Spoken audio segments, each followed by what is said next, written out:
চিন্ময় দাস তো উনি ব্যক্তিগতভাবে অপরাধের কারণে ধরছে, এখানে সনাতনীদের উপরে যেটা আপনি বললেন প্রশ্নটা একটু আপনি কারেক্ট করে নেন। চিন্ময় দাস ব্যক্তিগতভাবে বাংলাদেশের বিরুদ্ধে ষড়যন্ত্র করতেছিল, সেই কারণে তাকে আক্রমণ করা হয়।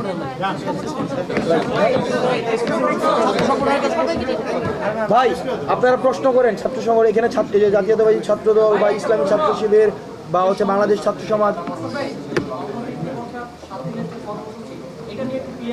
আচ্ছা এটা নিয়ে হচ্ছে ইয়া বলো আমার ভাই বলেন। আমার ভাই ক্লিয়ার করেন। মানে এই যে সংহতিটা কিভাবে পালন করবে এটা নিয়ে দেখুন দাঁড়াই বলছি না ভাই এখানে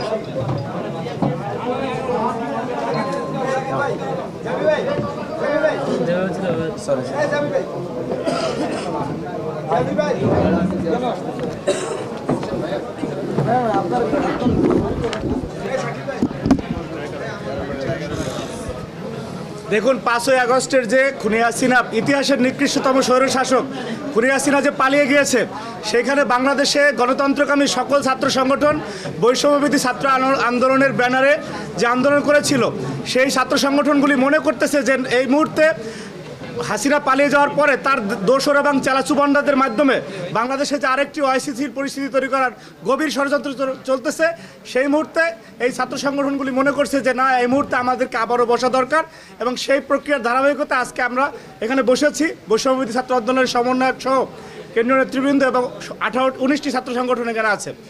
আমরা সবাই একই আলোচনা করে সিদ্ধান্ত উপনীত হয়েছি যে আগামী এক সপ্তাহ আমরা জাতীয় ছাত্র সংহতি, যেটা বাংলাদেশের স্বার্থে, বাংলাদেশের গণমানুষের নিরাপত্তার স্বার্থে এই ছাত্র সংহতির আয়োজন করা হয়েছে, জাতীয় ছাত্র সংহতি সপ্তাহ।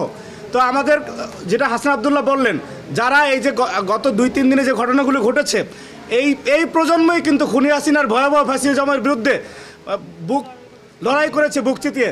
তাদেরকে যদি কেউ প্রেসক্রিপশন দিয়ে ভুল পথে পরিচালিত করে, সেটা জাতির জন্য দুর্ভাগ্যের, এবং আমরা আশা রাখি যে তাদেরকে কেউ ভুল প্রেসক্রিপশন দিয়ে ভুল পথে পরিচালিত করতে পারবে না বাংলাদেশ রাষ্ট্রের কোনো ক্ষতি করার জন্য।